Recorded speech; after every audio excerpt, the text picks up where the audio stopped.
qui varie suivant les contextes, suivant les milieux et suivant les intérêts des uns et des autres. Ce n'est pas aussi, l'autre administration, c'est d'apporter des réponses structurelles à la place des réponses conjoncturelles qui, dans un respect mutuel, dans une dynamique consensuelle, prend en charge les droits humains et les droits des peuples pour leur bon savoir et leur bien commun.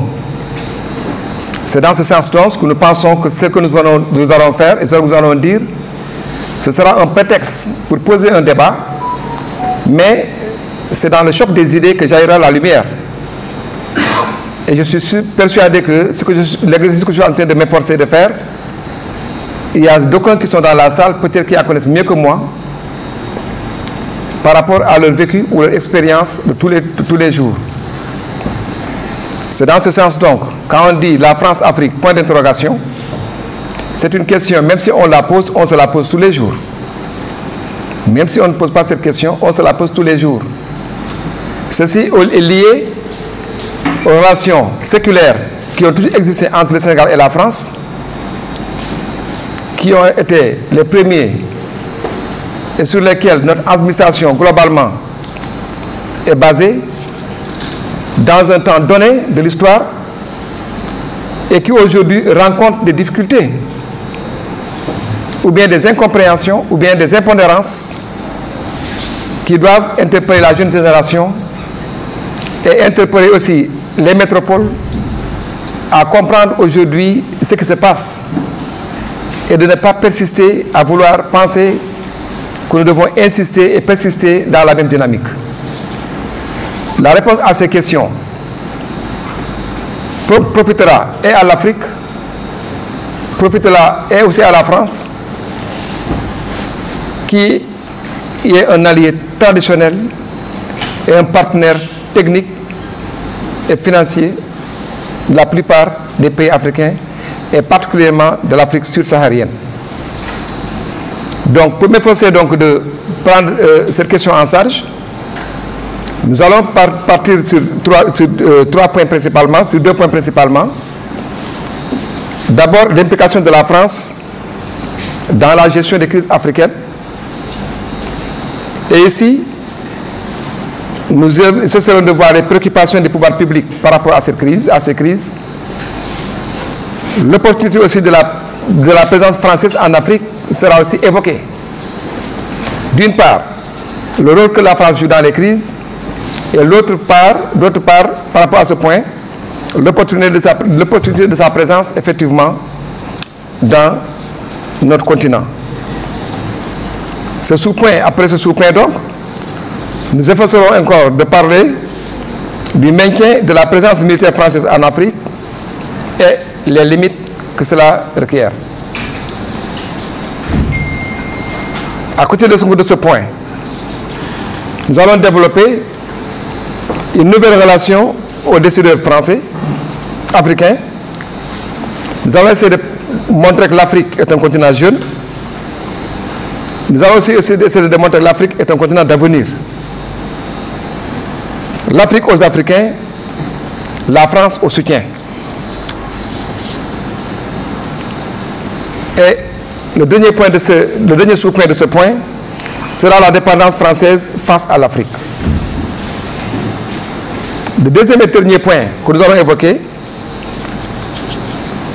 sera articulé sur les enjeux de la diplomatie française en Afrique et ses limites. Et dans ce sens, nous allons voir les axes du changement, la multilatéralisation et l'appropriation africaine. Et en dernier point, nous allons voir la problématique des accords de défense en Afrique. Nous pensons que donc par rapport à ces différents points, chaque prétexte nous permettra d'analyser à sa juste valeur ce que nous en pensons et de voir la responsabilité des uns et des autres et ensuite de terminer par la synthèse qu'on pourra tirer pour améliorer les relations France-Afrique dans un contexte gagnant-gagnant, dans un contexte de dignité commune, dans un contexte de nawlé. L'Afrique a toujours été connue par ses penseurs, par ses fils, qui sur le plan intellectuel n'ont plus rien à prouver. Quand on dit que notre Léopold Sédar Senghor était le premier agrégé qui est connu dans l'Académie française et qui a dirigé notre pays, cela prouve à suffisance que la génération de Senghor, de Aimé Césaire, de Kwame Nkrumah et consorts, l'Afrique, ce n'est pas aujourd'hui qu'elle s'est réveillée. Les problèmes ont été toujours posés, mais le contexte géopolitique à l'époque et celui que nous sommes en train de vivre ne sont pas les mêmes. Est-ce qu'aujourd'hui nous devons croiser les bras pour dire que c'est comme ça que ça doit se passer? Est-ce que la jeunesse africaine est consciente qu'aujourd'hui elle est l'avenir du monde? Est-ce que la France a compris qu'aujourd'hui il faut un changement de paradigme?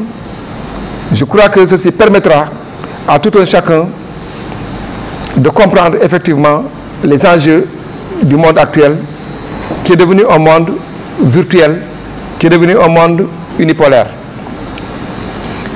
Ainsi, la politique africaine de la France a longtemps été perçue comme une dimension fondamentale, mais aussi singulière et spécifique de la politique étrangère française. Ainsi, fondamentalement, du point de vue géopolitique, l'Afrique est restée un seul continent où la France a pu espérer, après la Seconde Guerre mondiale et le mouvement de la décolonisation, préserver son leadership et une influence réelle à la hauteur de ses ambitions gaulliennes de grande puissance. Le professeur français de l'arme nucléaire est membre permanent du Conseil. Professeur de l'arme nucléaire est membre permanent du Conseil de sécurité.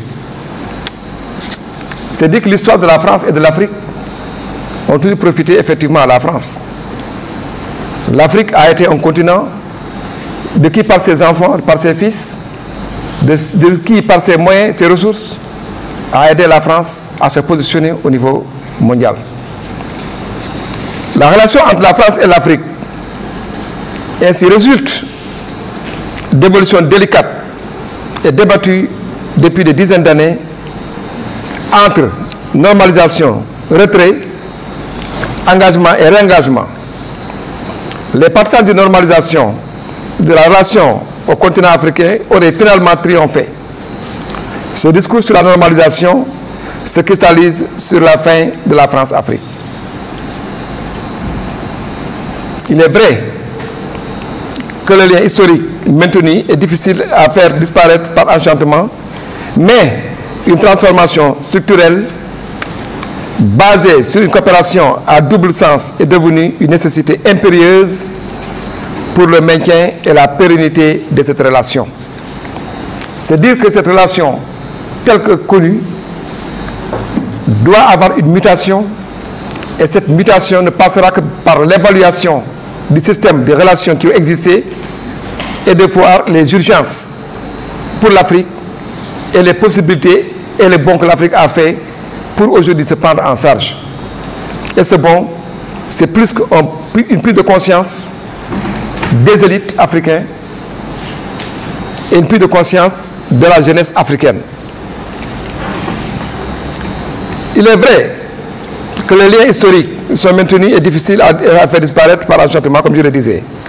Ceci ne peut se faire que par la restauration d'un climat de confiance, longtemps mis en mal par la tendance dominatrice de la France envers les pays africains, mais également remettre en cause son rôle titulaire sur les entités qui ont besoin d'une certaine autonomie pour enclencher le processus de développement. C'est la prise de conscience de l'Afrique qui fait qu'aujourd'hui, le débat ne peut pas être évité. Qu'on le veuille, le débat existera. Qu'on le refuse, le débat s'imposera. Et il serait mieux que le débat puisse être entendu pour éviter que le débat puisse s'imposer à l'Afrique, à la France. L'Afrique ne doit plus être regardée comme inféodé à la France pour deux séries de raisons. L'Afrique est un continent jeune, l'Afrique, mais également un continent d'avenir. Ce qui veut traduire la prise de conscience que les relations doivent aujourd'hui être entre les deux entités. Par ailleurs, lutter contre la France-Afrique, entre guillemets, ne fait pas en soi une politique d'autant plus qu'elle appartient aujourd'hui davantage au passé. Plusieurs pistes permettent d'appréhender l'impasse stratégique de la France en Afrique. Face à cette interrogation, on peut affirmer d'un côté des actes isolés, une fois reliés, donnent sens à l'ensemble en pensant, par exemple, aux interventions militaires dans certains pays. De l'autre, le sommet de l'Élysée pour la paix et la sécurité. Ainsi, en Afrique, l'implication de la France à la gestion des crises, une préoccupation majeure des pouvoirs publics et les enjeux de la diplomatie française en Afrique et ses limites sont aujourd'hui à revisiter. Parce que ces enjeux sont devenus des enjeux économiques, des enjeux géostratégiques, des enjeux stratégiques et des enjeux géopolitiques. C'est dire qu'à ce niveau-là, c'est ce prise de conscience collective, c'est cet engagement collectif qui fait de nous, en tant qu'humains, l'obligation de nous faire une évaluation par rapport à ces relations et de dire à la France que l'Afrique n'est plus ce qu'elle était. La prise de conscience a évolué. Les mentalités ont évolué. Il faut nécessairement un changement de paradigme, sans lequel l'avenir apportera des réponses précises. L'implication de la France dans la gestion des crises africaines, une préoccupation des pouvoirs publics. La France a une particularité de maintenir une présence militaire très importante en Afrique subsaharienne. Les liens entre la France et les États africains constituent un atout qu'il faut grandir et valoriser. Mais ils doivent aujourd'hui s'exercer selon les modalités renouvelées pour définir les termes d'un partenariat de sécurité équilibré. C'est dans ce contexte qu'il est nécessaire d'évoquer l'opportunité de la présence française en Afrique et le maintien de la présence de l'armée française en Afrique. Si cela n'existe pas, la présence française en Afrique n'aura pas de sens, parce que l'Afrique ne l'acceptera pas. L'opportunité maintenant de la présence française en Afrique se constate par le constat d'une nécessaire rénovation des relations de la France avec le continent africain, qui se traduit parfois par la tentation de la rupture et du désengagement. La multiplication des crises n'est pas étrangère à la fatigue de l'aide et à la volonté de porter les regards de la France vers les autres horizons. C'est une évidence.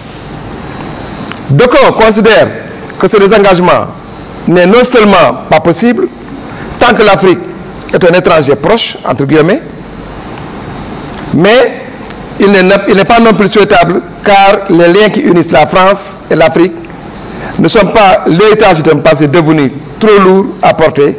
Ils sont une chance pour une vision multipolaire des relations internationales et sont aussi au cœur de la vocation mondiale de la France. La France a besoin de l'Afrique. Mais pour que l'Afrique continue à rester avec la France, il est nécessaire que cette évaluation dont j'avais tantôt évoquée par rapport à ces relations puisse être axée aujourd'hui sur la sécurité et non dans la conception qu'elle était. Les temps ont changé. Il faut nécessairement une petite adaptation si on veut avoir ces relations bilatérales.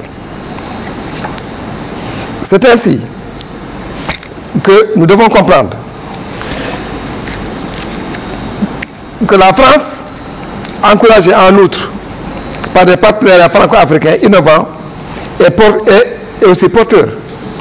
Reconnaissons que les investissements de la France et l'aide de la France en Afrique ne peuvent pas être négligés. Sa présence est massive sur le plan de la coopération. Elle a beaucoup fait, la France, il faut le reconnaître. Mais, en contrepartie, elle n'a rien perdu. Parce que ces bases installées, même si elles ont aidé l'Afrique, ont aussi aidé la France à se développer. C'est ainsi que nous pensons qu'à ce niveau-là, ces relations pourront être des relations, comme je le dis en Wolof nawle, des relations gagnant-gagnant. C'est dans ce sens maintenant que nous allons donc parler le maintien de la présence militaire française en Afrique et ses limites. La France est présente en Afrique subsaharienne avec plus d'une dizaine de milliers de militaires présents sur le continent, ce qui représente un tiers des effectifs français déployés hors du territoire métropolitain. Elle est à titre permanent avec des forces prépositionnées dans le cadre d'opérations extérieures. Ainsi, elle entretient également sur une partie du continent africain un réseau d'attachés de défense. C'est dit que la présence française en Afrique ne date pas d'aujourd'hui, mais elle s'est toujours faite dans la passivité pour contribuer à renforcer la dynamique sécuritaire entre les pays de l'Afrique. C'est ce qu'il me faut dire que la présence française aussi n'a pas été que négative à ce niveau-là. Mais c'était à quel prix? Il faut qu'aujourd'hui, cette prise de conscience dans la présence militaire en Afrique puisse être réévaluée pour permettre une nouvelle forme de coopération qui prend en charge les véritables besoins des Africains. Et ceci ne peut pas se faire sans les Africains. Autrement dit, si nous devons nous battre en Afrique pour siéger au niveau du Conseil de sécurité, pour siéger à l'ONU, la France devait être le premier aujourd'hui à soutenir la candidature africaine à tous les niveaux. Et c'est le cas. Les conditions politiques dans lesquelles s'effectuent d'éventuelles opérations militaires ont par ailleurs profondément changé. Elles sont marquées par le renouvellement des générations au sein des populations africaines très jeunes. La circulation rapide de l'information et de nouveaux modes de mobilisation nationale. Je disais que nous sommes dans un monde unipolaire dans lequel la circulation de l'information ne laisse aucune chance à une nation qui ne peut pas jouer les jeux face aux relations dans les relations internationales. C'est pour dire,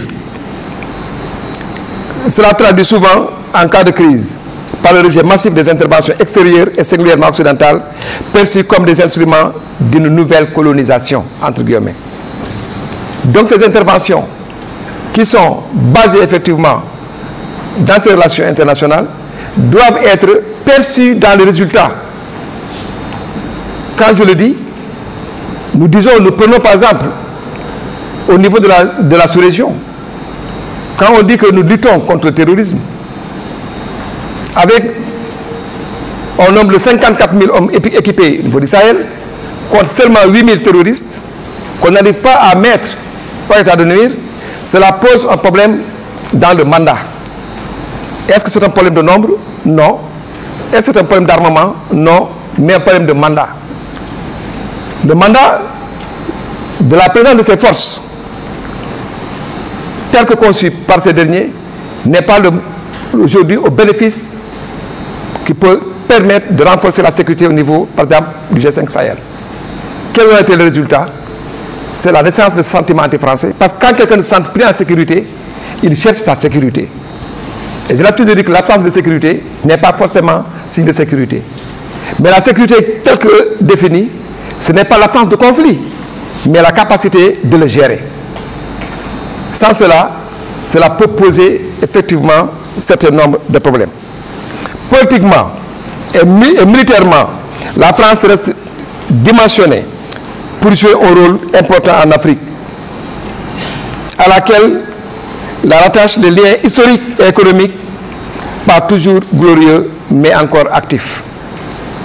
Il faut reconnaître que s'il y a un sentiment aujourd'hui qui est en train de naître, je disais qu'il faut un changement de paradigme de la France face à l'Afrique et vis-à-vis de l'Afrique, parce que l'évaluation du contexte géosécuritaire oblige aujourd'hui les pouvoirs publics à faire face à une jeunesse déterminée et engagée si, comme je l'ai dit, grâce à l'information, ces explications ne sont pas aujourd'hui pointues. C'est ainsi que toutefois, la France n'est pas totalement morte.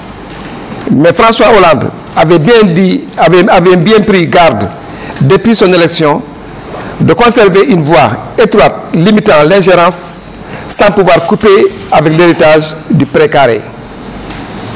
Et à l'époque, c'était Biya, Bongo, Eyadema, etc. C'est ainsi que nous parlons ainsi d'une nouvelle relation aux décideurs africains. Ceci nous permet de dire que le président Hollande toujours avait proposé, dans son discours de Dakar, une nouvelle relation avec ses partenaires africains. Nous devons nous dire, sans ingérence, mais avec exigence. Nous devons nous parler sans ingérence, mais avec exigence, disait le président François Hollande ici à Dakar. Comme on le dit alors à l'Élysée, notre ligne n'est pas de rompre les relations avec eux, mais nous ne leur donnerons pas le tapis rouge, disait-il, ici à Dakar. Quelle a été l'évaluation qui a été faite de ce genre de discours face à une crise multidimensionnelle qui continuait à progresser de l'Afrique du Nord vers l'Afrique subsaharienne, qu'on n'a jamais pu arrêter, qui jusqu'à présent n'est pas arrêtée. C'est dit donc que ces relations séculaires entre ces deux pays, entre la France et le continent africain, c'est toute une histoire. Pendant longtemps donc, les relations entre la France et les anciennes colonies d'Afrique sont devenues de véritables enjeux. Aujourd'hui, ces relations sont devenues des enjeux. Ces relations suscitent un intérêt particulier aussi bien dans l'opinion interne que dans l'opinion internationale. Le monde a compris que l'Afrique est un continent important. Le monde a compris que l'Afrique a pris conscience de beaucoup de choses. Le monde a compris que la jeunesse africaine est devenue plus engagée et plus exigeante. Au plan interne, il est fort intéressant de noter la prolifération des mouvements militants hostiles à la présence française en Afrique, à tort ou à raison. Au plan international, on se rappelle les propos du vice-président du Conseil européen accusant la France d'appauvrir l'Afrique. Ceci montre bien évidemment qu'il y a un véritable malaise qui se dessine dans les relations entre la France et l'Afrique et les anciennes colonies d'Afrique. Ce n'est pas moi qui le dis. Donc, la question que vous m'avez posée a été répondue par le vice-président du Conseil européen à l'époque. Il est évident que la présence française en Afrique a pris par la force des choses un tournant assez particulier et une nouvelle trajectoire a été empruntée afin d'affaiblir les rapports dans un idéal égalitaire. Il faut donc que cet idéal égalitaire puisse être pris en charge, puisse être accepté pour que ces relations séculaires qui ont toutes existé entre les deux entités puissent être bénéfiques pour les uns et pour les autres. On ne peut plus regarder l'Afrique comme un petit continent. On ne peut plus regarder l'Afrique comme un continent pauvre. Cette mutation qui s'opère, une période d'incertitude marquée par une France-Afrique contestée, à l'intérieur comme à l'extérieur, a pris une nouvelle envergure avec un engagement plus accru de la France, aussi bien sur le plan économique que sur le plan stratégique. Ainsi, cette nouvelle approche tend à mettre l'accent sur ce changement de paradigme et à l'instauration d'un cadre de coopération gagnant-gagnant que je disais tantôt. Pour réussir dans cette ambition, une dynamique nouvelle s'est créée. Elle va dans le sens de la modernisation de la forme et du contenu de la coopération bilatérale. L'Afrique et la France intègrent dans la coopération les nouvelles réalités induites par la mondialisation économique et les politiques libérales. Il faut aujourd'hui qu'on accepte doit être une relation win-win, gagnant-gagnant.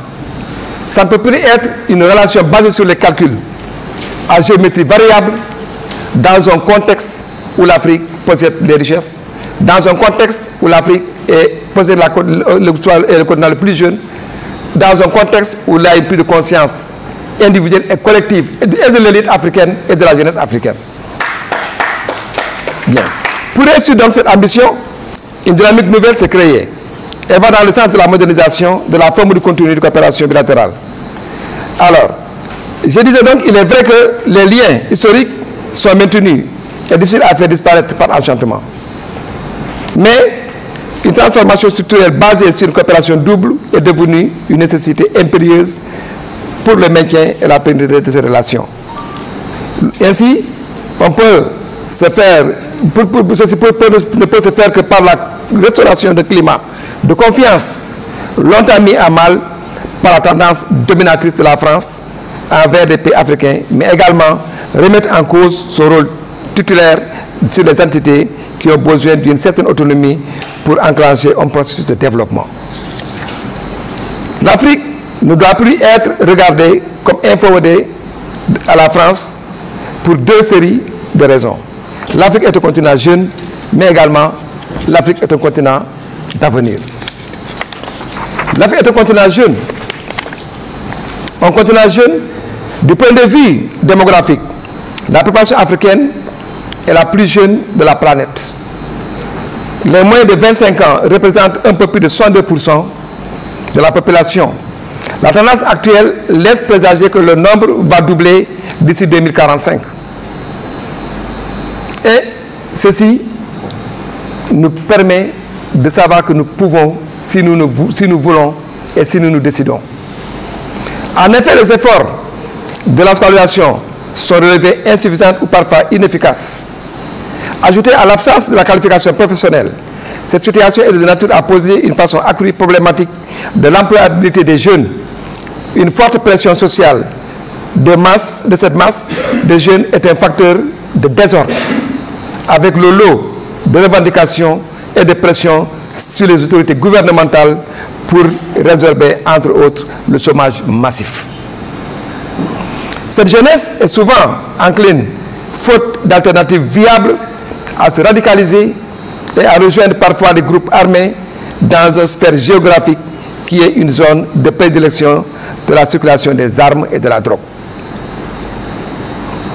Au demeurant, nous pouvons constater que cette jeunesse est loin un atout, une chance pour le monde occidental vieillissant, et particulièrement la France avec la langue qui constitue le lien puissant et un ferment de concorde.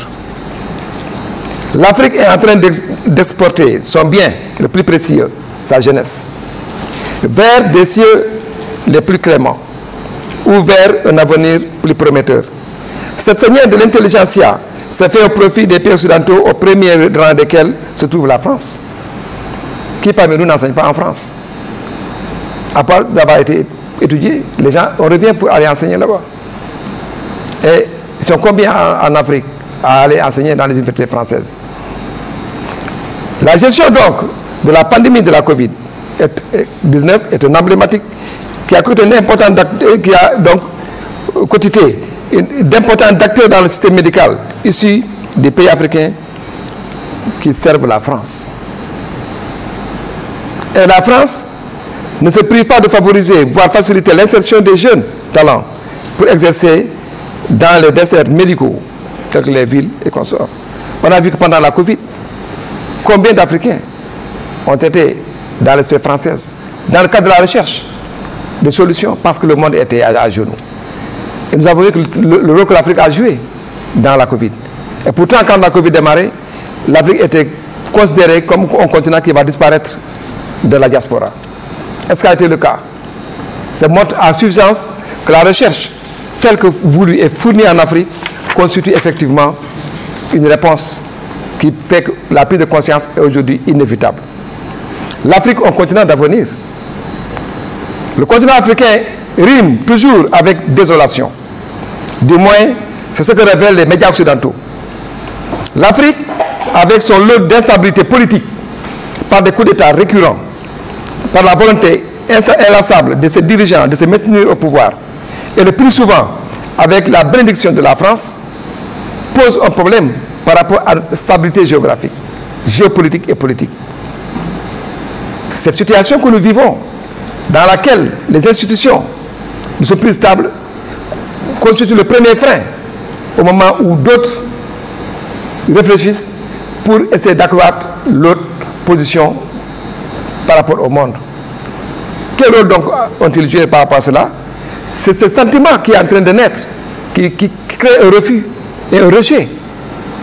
Ce qui impose à la France aujourd'hui le changement de paradigme. Pour comprendre que le monde a changé, il faut que les choses aussi changent. Il faut que ces relations continuent à changer. Ce tableau assez sombre cache en réalité des potentialités énormes qui aiguisent la convoitise de toutes les puissances économiques, poussant la France à essayer de changer d'approche afin de légitimer sa présence et créer un climat incitatif par une coopération du genre nouveau.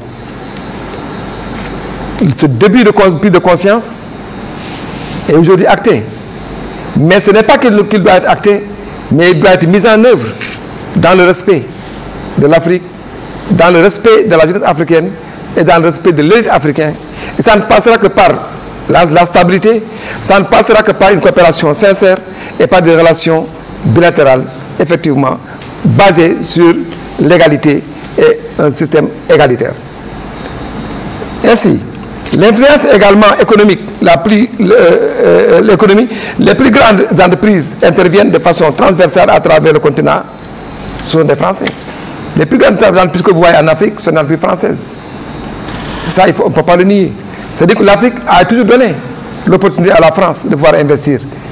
Donc ces relations qui ont toujours existé doivent nous amener aujourd'hui, nous, à aider les autres à prendre conscience de cela. L'Afrique est un continent à fort potentiel économique. Un continent qui dispose de la quasi-totalité et en abondance des ressources indispensables à l'industrie moderne. L'exemple du Congo est assez éloquent. À cet égard, la République démocratique du Congo compte à elle seule la moitié des réserves mondiales en cobalt. Cela prouve à suffisance un seul pays pour régler aujourd'hui certaines questions en Europe. Pour donc synthétiser, montrer que l'Afrique n'est pas un continent pauvre. L'Afrique est un continent d'avenir. Je me suis efforcé de faire une comparaison. Et vous voyez que cette comparaison montre à suffisance à quel point le continent africain aujourd'hui est un continent d'avenir. La superficie de l'Afrique est de 30,37 millions de mètres carrés. La superficie de la Chine est de 9,6 millions de kilomètres carrés. La superficie des USA est de 9,8 millions de kilomètres carrés. La superficie de l'Europe est de 10 millions,18 kilomètres carrés. En termes de superficie, vous prenez la Chine, les États-Unis et l'Amérique, l'Afrique les dépasse en termes de superficie. L'Afrique est plus grand que toute l'Europe entière, la Chine et les États-Unis réunis. Mais sur la plupart des cartes du monde, dans les livres, l'Afrique est représentée en dimension réduite et cela traduit l'effet visuel d'une petite Afrique. Que cherche-t-on dans la carte, dans la sphère, à représenter l'Afrique comme un petit continent? Alors que si l'on sait bien, comme je l'ai dit, la Chine, les États-Unis et l'Europe réunis sont dépassés par l'Afrique en termes de superficie. C'est le premier constat qui doit nous interpeller. Le deuxième point sur lequel, pour montrer que l'Afrique est un continent et un continent d'avenir, l'Afrique, c'est 60% des recettes, 60% des terres arables. L'Afrique, c'est 90% des réserves de matières premières. L'Afrique, c'est 40% des réserves d'or. L'Afrique, c'est 33% des réserves de diamants. L'Afrique, c'est du manganèse, c'est du fer, c'est du bois. L'Afrique, c'est 3 fois la superficie de la Chine, 3 fois la superficie de l'Europe et 3 fois la superficie des États-Unis d'Amérique. Et en termes de population, l'Afrique, c'est 30 415 000 km². L'Afrique, c'est 1,3 milliard d'habitants. Alors que la Chine est de 1,4 milliard d'habitants. Sur seulement 9,6 millions de km². Et on chante à longueur de journée que l'Afrique est un continent surpeuplé. Il faut réduire la population en passant par une population très jeune, d'ailleurs avec une moyenne d'âge de 19 ans, si je ne m'abuse, si ça n'a pas varié. L'Afrique, c'est la diversité culturelle. L'Afrique, c'est 30 000 recettes médicinales. L'Afrique présente ainsi l'avenir de l'humanité d'ici 2050. C'est ça l'Afrique, comparé au reste du monde. L'Afrique aux Africains, la France au soutien. Le premier volet qui structure de façon implicite la politique africaine de la France est politique. Il s'agit de la relation nouée entre Paris et ses partenaires africains au début de son mandat présidentiel. François Hollande, encore, avait essayé de mettre de la distance entre la France et les pays africains, ne respectant pas les règles de bonne gouvernance. C'est un discours qui a été tenu à l'Élysée. Progressivement, avec certains pays, ces efforts ont été mis de côté au profit d'un discours sur l'Afrique aux Africains, formulé en termes d'appropriation respectueux par la nécessité des pouvoirs en place. Ce discours est ancien et date de longtemps, car Lionel Jospin, mais il prend une importance accrue aujourd'hui. Cette nouvelle dynamique traduit une forte dépendance française vis-à-vis des pouvoirs africains. En outre, la tendance actuelle de l'intelligence africaine est de vouloir réfléchir sur les relations avec l'ancienne puissance coloniale. La France gagnerait par conséquent à reconsidérer sa présence en Afrique et de traiter les Africains comme des partenaires stratégiques au même titre que les autres pays européens. Sans cela, l'Afrique commence à prendre conscience de ses potentialités et à affirmer son autonomie sous l'impulsion de la nouvelle jeunesse aujourd'hui qui est une jeunesse ambitieuse. La dépendance française à l'Afrique. Antoine Glazier, dans son livre Afrique-France, démontre avec efficacité que la relation entre Paris et les capitales africaines n'est pas à sens unique. Paris, peut-être plus besoin de décideurs d'Africains que ceux qui ont besoin de Paris. Cette analyse est partagée par plusieurs chercheurs qui soulignent que la France se met en position de demandeur de services, ce qui réduit de fait sa marge de manœuvre et de critique. Cette situation n'est pas nouvelle. Dès 2007, Laurent Delsu écrivait que la France, au nom d'un impératif de stabilité, préfère fermer les yeux sur les écarts, se protéger, qui parfois le tiennent en retour. Ajoutant, nous sommes beaucoup plus instrumentalisés par les Africains que nous les instrumentalisons. Instrumentalisons. Pour certains, quand on est dans l'opposition, on peut critiquer. Pour d'autres, quand on est au pouvoir, on ne dit rien. Ceci montre à suffisance que la relation entre les différents partenaires peut être aujourd'hui bénéfique si chacun joue le jeu. Les enjeux de la diplomatie française en Afrique et ses limites sont aussi perceptibles. Ancrés dans notre proximité géographique, le temps de l'histoire est long aussi et que les échanges aussi, les infractions humaines intenses et croisées, les liens entre la France et l'Afrique sont étroitement multidimensionnels. La relation donc à ce niveau-là se caractérise d'abord par la force humaine. À bien d'égards, le présent et l'avenir de la France sont intimement liés à ceux de l'Afrique.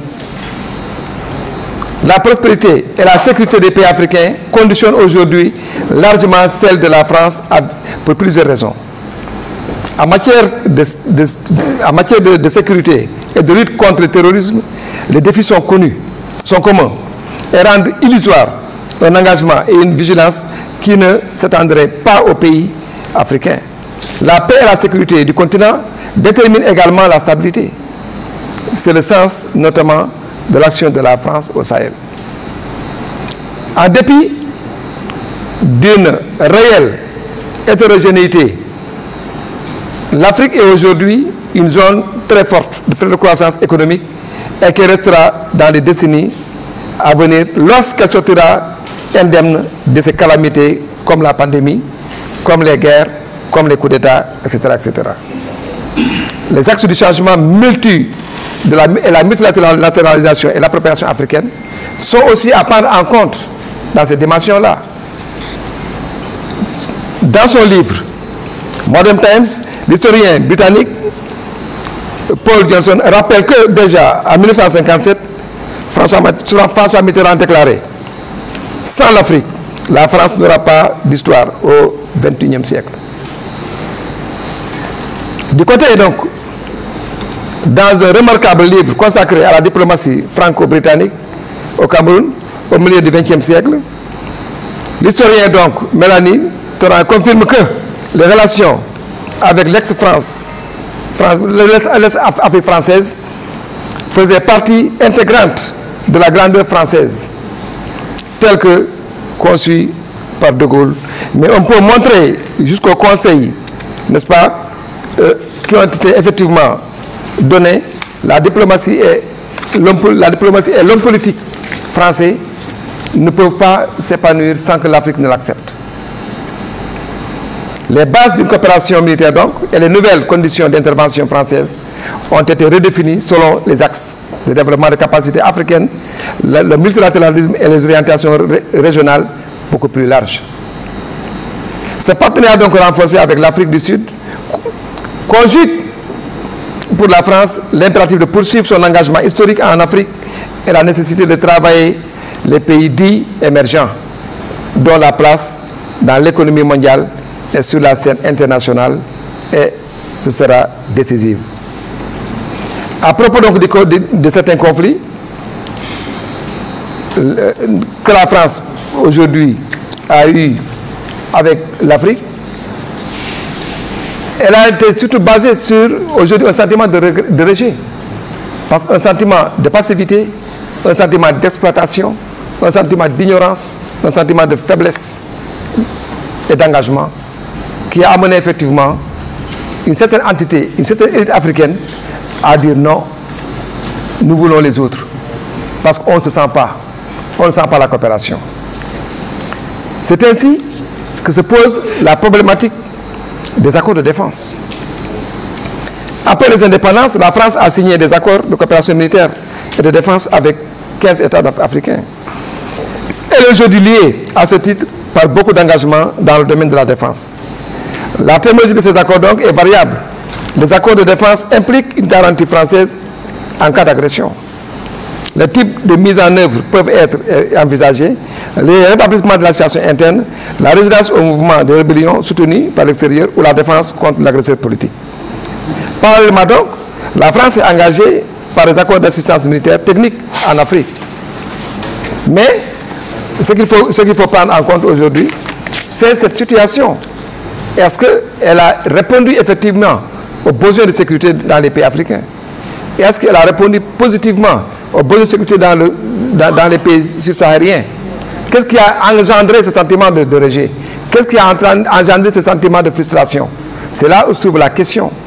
C'est là où se trouve aussi la réponse. Qui exige aujourd'hui que la relation à ce niveau-là puisse être une relation comprise. Cependant, ces accords de défense pouvaient être peut-être comprises parce que les terroristes venaient de l'extérieur pour venir commettre des actes terroristes dans un pays donné. Mais aujourd'hui, le terrorisme, il se développe dans le pays lui-même. Les enfants des pays sont utilisés dans leur pays pour commettre des actes terroristes. C'est dire que, autant que la science évolue, autant que la criminalité augmente, autant que les accords de défense doivent être adaptés à la problématique et à la percée criminelle qui aujourd'hui constitue un dilemme pour le monde entier. Face à cela donc, il y a trois axes qu'il faut prendre en compte. Les relations internationales, aujourd'hui comprises, et les relations entre les pays européens, principalement la France et l'Afrique, basées sur une coopération gagnant-gagnant, doivent aujourd'hui être revisitées et adaptées à la forme de la criminalité. Et parce que cette criminalité aujourd'hui qui veut déchirer l'Afrique, cette criminalité aujourd'hui qui veut faire profiter à certaines puissances pour venir s'accaparer des ressources de l'Afrique, que l'Afrique n'acceptera pas.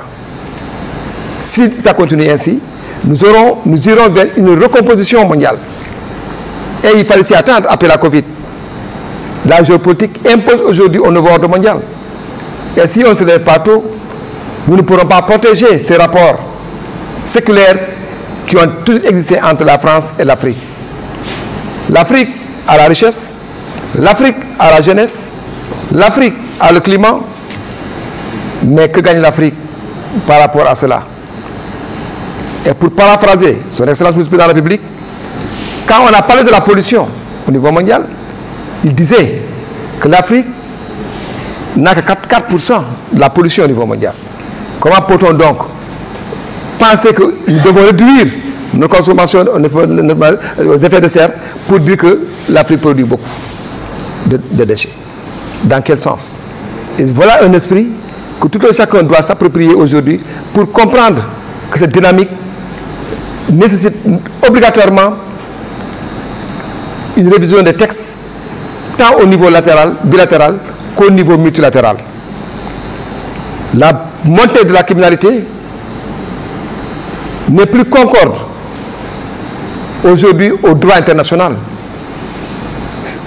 Si nous prenons le cas de notre pays, ce que nous pensons être interdit dans le cadre de la préservation de la sécurité et de la sûreté, si nous voulons, dans le cadre des accords de défense, on est heurté aujourd'hui à une limite, parce que ce qui n'est pas permis chez nous, peut-être est permis ailleurs. Et dans cette relation bilatérale, multilatérale, le problème se pose à ce niveau-là. C'est dire que la reconquête de l'Afrique ne se passera plus comme il le pense. Mais l'Afrique intéressera tout un chacun. Ce qui fait que si la France aujourd'hui ne prend pas garde de ces prises de conscience de la jeunesse africaine, si elle ne prend pas garde de l'éveil des consciences et de l'élite africain, il est clair qu'elle finira par quitter le continent africain. Donc il faut nécessairement une adaptation basée sur le respect, basée sur une coopération égalitaire, basée sur la dignité humaine, pour qu'ensemble, que nous, dans une dynamique consensuelle, que l'Afrique et la France puissent continuer à être des partenaires stratégiques, comme ça a toujours été. Et comme je le disais donc, notre intention, donc, ce n'est pas d'apporter des jugements de valeur, moins encore condamner, donner des verdicts. Notre prétexte doit continuer à développer. C'est dans ce sens que je me suis introduit dans une dynamique de réflexion à poser le débat et d'attendre des contributions pour qu'ensemble, ces après-midi de géopolitique puissent servir à nos institutions au niveau national, puissent servir à notre diplomatie au niveau international, puissent servir à nos partenaires au niveau international, pour qu'ensemble, que nous puissions chacun de son côté régler ce qu'il faut régler, pour qu'ensemble tout soit réglé en Afrique.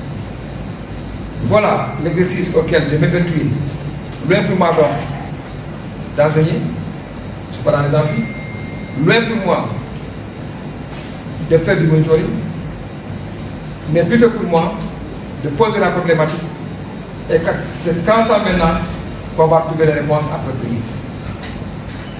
Chers participants, chers compatriotes, chers journalistes, c'est ainsi que j'ai accepté à M. Ngom, Mambo et Mendy, qui sont les initiateurs, effectivement, de cette tribune, de participer à ma manière à consolider ce qu'il y a à faire et permettre à tout un chacun de trouver une réponse appropriée pour qu'ensemble, nous puissions travailler la main dans la main pour renforcer la coopération entre les pays du Nord et les pays du Sud, pour que cette coopération bilatérale entre l'Afrique et la France puisse être évaluée, repensée, recadrée pour une meilleure appropriation, pour ne pas continuer à consolider les relations qui lient la France à l'Afrique. C'est dans ces mots, monsieur le modérateur, je vous retourne la parole et vous remercier de m'avoir accordé une oreille attentive.